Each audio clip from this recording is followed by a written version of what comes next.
নমস্কার বন্ধুরা, প্রতিমা স্টিচিং টিউটোরিয়ালে সবাইকে অনেক অনেক স্বাগত জানাই। আজ আমি আপনাদের সাথে শেয়ার করব 38 সাইজের ডাবল কাটরি ব্লাউজ কাটিং। এর জন্য আমি ব্লাউজের কাপড় নিয়েছি আর আস্তারের কাপড় নিয়েছি 80 সেন্টিমিটার হাফ হাতার জন্য। যদি আপনারা গ্লাস হাতা বানান সেই সময় আপনারা 90 সেন্টিমিটার কাপড় নিয়ে নেবেন। চলুন তাহলে শুরু করি। আমি সাইডে মেজারমেন্ট দিয়ে দিয়েছি। প্রথমে আমরা নিয়ে নেব লম্বার মাপ। লম্বা রেডি চাই 14 ইঞ্চ। আমি 1 ইঞ্চ প্লাস করে 15 ইঞ্চে দাগ দিলাম। 1 ইঞ্চ আমাদের প্রত্যেকটি ব্লাউজে নিতে হয় সেলাই মার্জিনের জন্য, কারণ ওপরে হাফ ইঞ্চ আর নিচে হাফ ইঞ্চ আমাদের সেলাইয়ে চলে যায়। এরপর আমি নিয়ে নেব পুটের মাপ। পুট আমি নিচ্ছি 5.5 ডিপ নেকের জন্য। বোট নেকের জন্য শোল্ডারের হাফ নিতে হবে। আমি এখানে আরেকটি দাগ নিলাম 5.5-এ। লাইনটি সোজা করে নেব। আর্মহোল আমি এখানে রাখছি 5.75, 6 থেকে 2 সুতা কম। এদিকেও আমি সেম আরেকটি দাগ নিয়ে নেব 5.75-এ। লাইনটি আমি সোজা করে নিচ্ছি। এরপর আমি নিয়ে নেব চেস্টের মাপ। চেস্ট হচ্ছে 38। 38কে 4 দিয়ে ভাগ করলে হচ্ছে 9.5, 9.5 ইঞ্চি। আমি একটা দাগ নিয়ে নিচ্ছি। এরপর এক্সট্রা আপনারা 2 ইঞ্চ বা 1.5 ইঞ্চ নিয়ে নিতে পারেন। আমি 2 ইঞ্চ নিলাম। এরপর কোমরের মাপ নেব। কোমরের মাপ আছে 33। 33-এর 4 ভাগের 1 ভাগ হচ্ছে 8.2। আপনারা যদি ক্যালকুলেটর করতে না পারেন তো ফিতেটা প্রথমে 1 ভাঁজ করবেন, তারপরে যেটা হবে তাতে আরেক ভাঁজ করবেন, তাহলে আপনাদের কোমরের মাপ বেরিয়ে যাবে। এইভাবে আপনারা চেস্টেও মাপটা নিয়ে নিতে পারেন। আমি এখানে কোমর রাখলাম 8.2, টিকেনের জন্য 1 ইঞ্চ আর সেলাই মার্জিনের জন্য 2 ইঞ্চ, যেটা আমি উপরে রেখেছি সেটাই।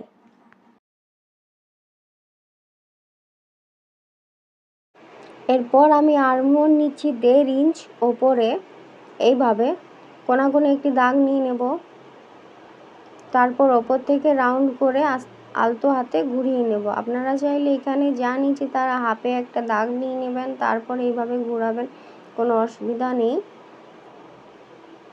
প্র্যাকটিস করতে করতে হয়ে যাবে। এরপর আমি গলা চওড়া নিচ্ছি 2 ইঞ্চ। এইখানে আমি নিলাম 4 ইঞ্চ। আপনারা চাইলে 3 ইঞ্চও নিতে পারেন। লম্বাতে আমি নিচ্ছি 10 ইঞ্চ। এই লাইনটি আমি সোজা করে নিলাম। ব্যাক ডিজাইন অনেক ধরনের হয়। ডিপ নেক অ্যাকর্ডিং আপনারা কোনো একটা ডিজাইন দিয়ে নেবেন। আমি আপনাদের দেখানোর জন্য এই শেপটা দিলাম। নিচে অল্প করে একটু রাউন্ড করে দেবেন, তাহলে শেপটা ভালো হবে। আপনারা চাইলে যে কোনো একটা শেপ নিতে পারেন বা প্লেন গোল রাউন্ডও করে নিতে পারেন। এইখান থেকে আমি 2 সুত ডাউন করব, তাহলে ফিটিংস ভালো হবে। তারপর আমি পেছনের পার্টটি কেটে নেব। পেছনের পার্টের টিকেনটি আমি দেব 4.5 ইঞ্চিতে আর ওপরেও তুলব 4.5। আপনারা 4 অবধি টিকেন দিতে পারেন, 5 দেওয়ার দরকার নেই। 4.5 বা 4 ইঞ্চিতে দিলেই যথেষ্ট, ওটাই দেখতে ভালো লাগে। এরপর আমার পেছনের পার্টটি ড্রয়িং করা কাটা কমপ্লিট হয়ে গেছে। সামনের পার্টটি আমি কাটবো, এই জন্য কাপড়টি আমি ফোল্ড করে এদিকে আমি 2 ইঞ্চ এক্সট্রা নিচ্ছি। আমি এখানে বেল্টের জন্য প্রথমে কাপড়টি দেখে নেব। আপনারা যদি একেবারে ফোল্ড করবেন তাহলে 5.5 নিয়ে নেবেন। আমি পরে কাপড় জয়েন করে ফোল্ড করব, এই জন্য আমি নিয়ে নিয়েছি 4.5 ইঞ্চ। এরপর পেছনের পার্টটি এইভাবে রেখে আমি ড্রয়িং করে নেব। নিচে বেল্টের জন্য কাপড় রাখবো আর এদিকে 2 ইঞ্চ এক্সট্রা রেখে ড্রয়িং করে নেব। এরপর এই লাইনগুলো আমি সোজা করে নিচ্ছি। আমি এখানে শোল্ডারের যে লাইনটা আছে সেখান থেকে আরেকবার 5.75-এ আরেকটি দাগ নেব আর এই দিক থেকে নেব 5.5। যেভাবে আমি পেছনের পার্টটি আর্মহোল ড্রয়িং করেছিলাম ঠিক সেইভাবেই আমি সামনের পার্টের আর্মহোলের একটি বক্স বানিয়ে নেব।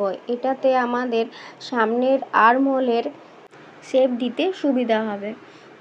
এরপর এটি আমি বক্স বানিয়ে নিয়েছি। এখান থেকে কোণাকোণে আমি 1 ইঞ্চ দূরে দাগটি নেব। পেছনের পার্টের জন্য 1.5 ইঞ্চ নিয়েছিলাম, সামনের পার্টের জন্য 1 ইঞ্চ নেব। যেটা আমরা সেলাই মার্জিন 2 ইঞ্চ রেখেছিলাম সেটি বাদ দিয়ে তারপর থেকে 1 ইঞ্চ দূর থেকে আমরা এই শেপটি নেব এইভাবে।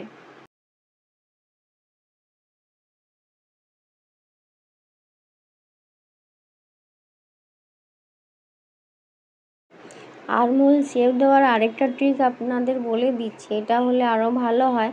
এই ভেতর দিকে 1/2 ইঞ্চ দূরে একটা দাগ নেবেন, 1/2 ইঞ্চ দূরে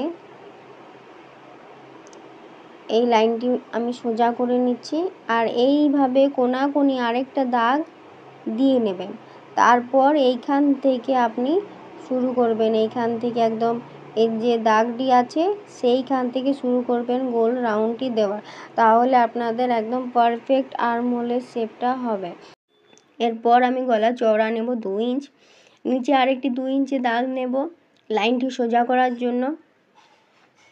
লম্বা নিয়ে নিচ্ছি 6.5।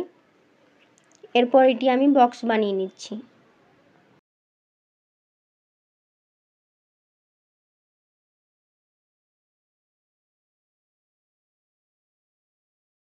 আমি এবার গলা চওড়া বাড়িয়ে নেব। আপনারা 3 ইঞ্চ রাখতে পারেন, আমি এখানে 1 থেকে 2 সুতা কম নিয়েছি 0.75-এ।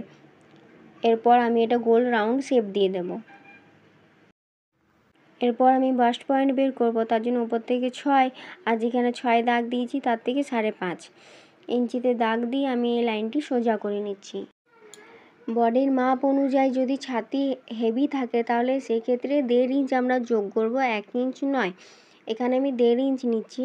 38কে 10 দিয়ে ভাগ করলে হচ্ছে 3.8, 3.8কে ডবল করলে হচ্ছে 7.6, তার সাথে আমি 1.5 ইঞ্চ যোগ করছি।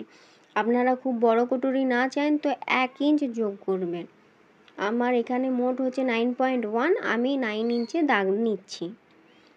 9-এর হাফ হচ্ছে 4.5, মিডিলে আমি একটা দাগ নিয়ে নিলাম 4.5-এ। এরপর নিচের পার্টটি আমি নিচ্ছি 4 ইঞ্চ দূরে, এই লাইনটি আমি সোজা করে নিচ্ছি।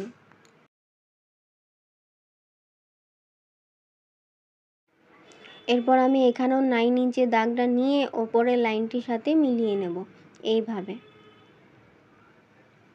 এরপর উপরের পার্টটির জন্য আমি এখানে নিয়েছি 1.3, এদিকেও নিয়েছি 1.3।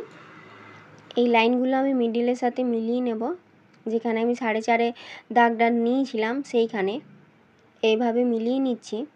আর এইখানে যেন না কোণ থাকে সেভাবে একটু রাউন্ড শেপটা আমরা নিয়ে নেব।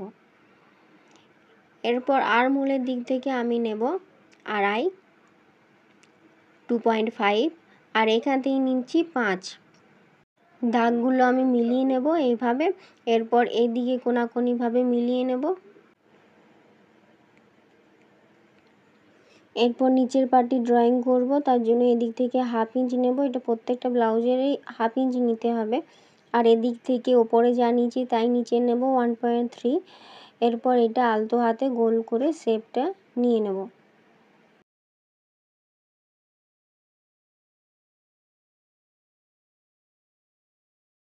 এরপর আমি এখান থেকে নিয়ে নিচ্ছি 0.75, 1 থেকে 2 সুতা কম, বেশি নেব না কারণ আমাদের সেলাইয়ের জন্য দরকার হবে কাপড়। এটা আমি কোনাকুনিভাবে মিলিয়ে নেব, তাহলে আমাদের দুটো কটরির পার্ট বেরিয়ে গেল। এরপর আমি সাইডের এল পার্টটির জন্য মাপটা নেব কোথা থেকে, দেখুন এইভাবে ফিতেটা আমি ঘুরিয়ে নিচ্ছি। এখানে আমার হচ্ছে 7.2, তারপর এখানে 7.2 রেখে বাকিটা মেপে নিচ্ছি 10.5 হচ্ছে 10.5। তাহলে এখান থেকে ঘুরিয়ে নিয়ে 10.5 মানে 10.5-এ কোথায় হচ্ছে এইখানে। এখান থেকে 1 ইঞ্চ ওপরে তুলব, কারণ এই দুটো যখন জয়েন করব তখন 1 ইঞ্চ এখানে কমে যাবে। এখান থেকে আপনারা সোজা টেনে নিতেও পারেন দাগটি, বা একটু তেড়ছাভাবেও টেনে নিতে পারেন, কোনো ফিটিংসের অসুবিধা হবে না। এরপর পেছনের পার্টটি রেখে আমি বেল্টের চওড়াটা দেখে নিচ্ছি। পেছনের পার্টটি রেখে নিলাম। এরপর এই দাগটি আমি সমান করে নিচ্ছি আর বেল্টের একটু শেপটা হালকা করে দিয়ে নেব এইভাবে। এটা শেপটা হবে এই রকম। 4টি পার্ট আমাদের ড্রয়িং করা হয়ে গেছে, এরপর আমি কাটবো। আপনাদের যদি ভিডিওটি ভালো লাগে তো প্লিজ লাইক, কমেন্ট, শেয়ার। আর এই ধরনের নতুন নতুন ভিডিও দেখার জন্য চ্যানেলটি আমার সাবস্ক্রাইব করে রাখবেন।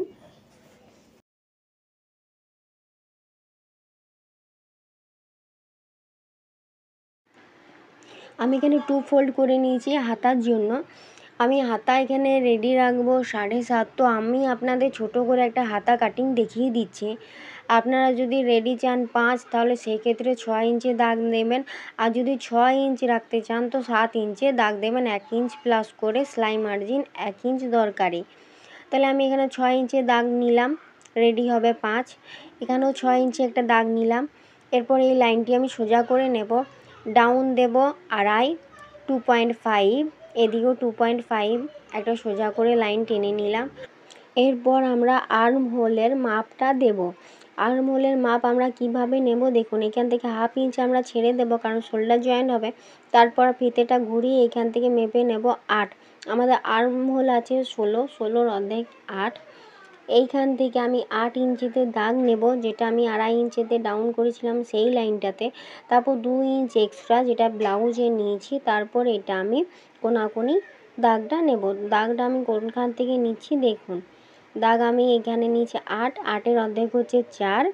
এই 4 আমি এইখান থেকে লাইনটা টেনে নেব।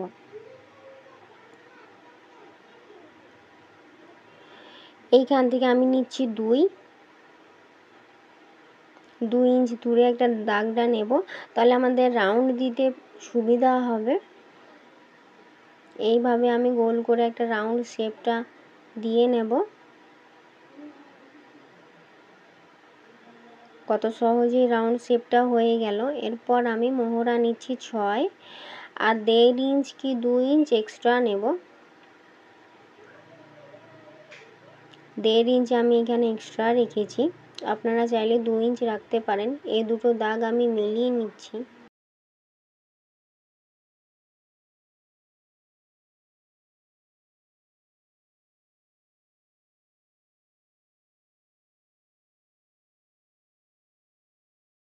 এরপর আমি সামনের তালপাটের অংশ কাটবো। এইখান থেকে আমি নিচ্ছি 2, যেখানে 2 দাগ হয়েছে সেখান থেকে 1/2 ইঞ্চ ভেতরে দাগটা নেব আর এইভাবে রাউন্ড শেপটা দিয়ে নেব।